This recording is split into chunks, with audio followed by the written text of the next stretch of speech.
అమ్మ, తులారాశి వారికి ఈ రోజు రాశి ఫలితాలు ఏ విధంగా ఉన్నాయి? తులారాశి వాళ్ళ విషయాన్ని తీసుకుంటే వృత్తిపరమైన విషయాల్లో అధిక శాతం దృష్టి కేటాయిస్తారు. అది చాలా వరకు మీకు అనుకూలంగా ఉండే అవకాశం ఉంది. వృత్తిపరమైన అభివృద్ధి కొరకు తీసుకునే నిర్ణయాల్లో శ్రమతో బాధ్యతతో కూడిన నిర్ణయాలే అయినప్పటికీ అవి మీ గౌరవాన్ని పెంపొందించే విధంగా, వృత్తిపరమైన అభివృద్ధికి మార్గదర్శకాలుగా ఉండే విధంగా మీరు ముందుకు వెళ్ళడానికి చేసే ప్రయత్నాల్లో మీకు విజయం లభించే అవకాశం కనబడుతుంది. దైవబలం మీకు అనుకూలంగా ఉంటుంది. కుటుంబ వ్యక్తుల యొక్క సహకారం కూడా మీరు ఆశించిన విధంగా ఉంటుంది. గృహ వాతావరణాన్ని మీకు అనుకూలంగా మరల్చుకోవడానికి ప్రయత్నం చేస్తారు. గృహంలో చక్కటి వాతావరణాన్ని, మంచి మ్యూజిక్ మొదలైనవి పెట్టుకోవడానికి చేసే ప్రయత్నాలు, మీ కొత్త నిర్ణయాలతో ఆఫీస్ వాతావరణంలో కొన్ని కీలక నిర్ణయాలు తీసుకుంటూ ముందుకు వెళ్ళడం అనేది మీ విజయాన్ని సాధించడానికి అవకాశం ఇవ్వడానికి తగిన తరుణంగా భావించాలి. వృశ్చిక రాశి.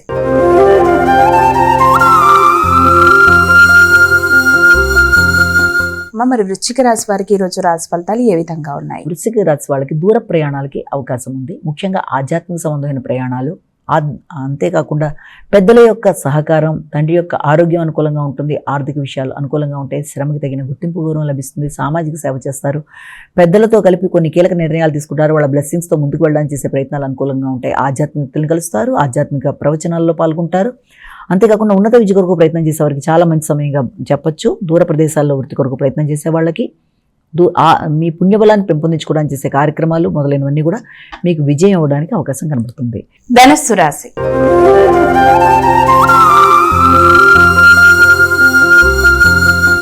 తదుపరి రాశి అయినటువంటి ధనుసు రాశి వారికి ఈ రోజు రాశి ఫలితాలు ఏ విధంగా ఉన్నాయి? ధనుసు రాశి వాళ్ళ విషయాన్ని తీసుకుంటే ధనుసు రాశి వాళ్ళకి ఆకస్మికంగా ముఖ్యమైన పనుల్లో కొంత ఇంతవరకు ఏదైనా ఆటంకాలు లాంటివి కనబడ్డా అవి కొంత ముందుకు వెళ్ళడానికి అవకాశం కనబడుతుంది.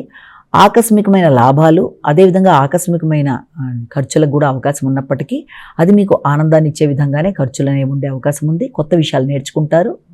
సడన్ ట్రాన్స్ఫర్మేషన్ లాగా ఆ కొత్త విషయాలు నేర్చుకోవడంలో కొత్త కొత్త మార్పులు, కొత్త ఆలోచనలు, అలాగే కొత్త వ్యక్తుల్ని కలుసుకునే ప్రయత్నాలు లాంటివి, మీరు పెట్టే ఖర్చుల వల్ల మీకు గౌరవం, గుర్తింపు లాంటివి లభ్యమవ్వడం, అంతేకాకుండా మీరు ఏదైనా మధ్యవర్తిత్వం కానీ, అగ్రిమెంట్స్ కానీ మొదలైనవి చేయడానికి కూడా ప్రయత్నాలు లాంటివి చేస్తారు.